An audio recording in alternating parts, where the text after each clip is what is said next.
നമസ്കാരം.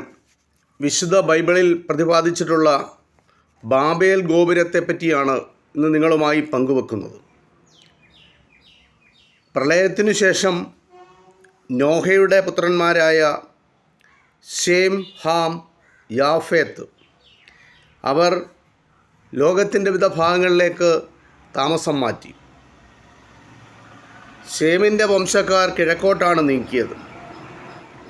അന്ന് ഭൂമിയിലൊക്കെയും ഒരേ ഭാഷയും ഒരേ വാക്കുമായിരുന്നു. എന്നാൽ അവർ കിഴക്കോട്ട് യാത്ര ചെയ്ത് ശീനാർ ദേശത്ത് ഒരു സമഭൂമി കണ്ടു. അവിടെ കുടിയിരുന്നു. അവർ തമ്മിൽ, വരുവീൻ, നാം ഇഷ്ടിക അറുത്ത് ചുടുക എന്ന് പറഞ്ഞു. അങ്ങനെ അവർ ഇഷ്ടികയും കല്ലും പശമണ്ണ് കുമ്മായവുമായി ഉപയോഗിച്ചു.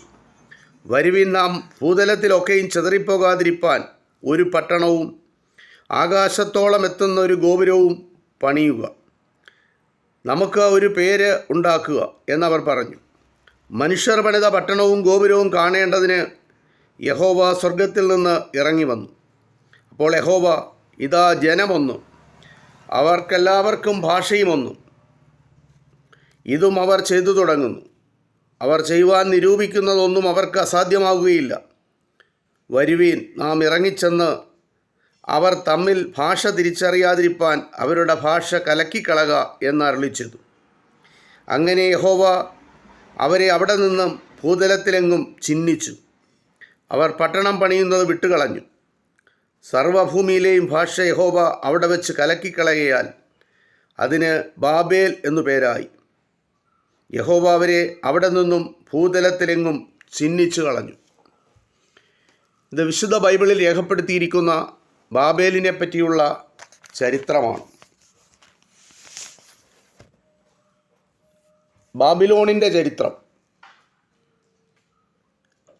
കഴിഞ്ഞ കാലത്തെ ശിക്ഷകളിൽ നിന്ന് മനുഷ്യൻ യാതൊന്നും പഠിച്ചില്ല എന്നാണ് ഈ സംഭവങ്ങളിൽ നിന്നും നമുക്ക് മനസ്സിലാക്കേണ്ടത്. മനുഷ്യൻ പിന്നെയും പാപത്തിലാണ്. അഹങ്കാരത്തോടെ ദൈവത്തെ അവഗണിച്ചുകൊണ്ടാണ് മനുഷ്യൻ്റെ നിലപാട്. അഹങ്കാരം ഒരു പാപമാണ്. ദൈവസഹായം കൂടാതെ സ്വന്തം പ്ലാൻ അനുസരിച്ച് ഒരു ലക്ഷ്യത്തിലെത്താനുള്ള ഉദ്ദേശം ആ ജനതയ്ക്കുണ്ടായി. അത് അഹങ്കാരവും ദൈവത്തിൻ്റെ നേരെയുള്ള ഒരു ധിക്കാര പ്രവൃത്തിയുമാണ്.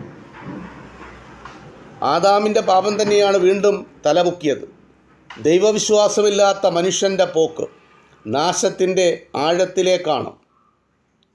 ഇതാരാണ് ചെയ്തത്? ദൈവം ഉടമ്പടി ചെയ്ത, ദൈവം തിരഞ്ഞെടുത്ത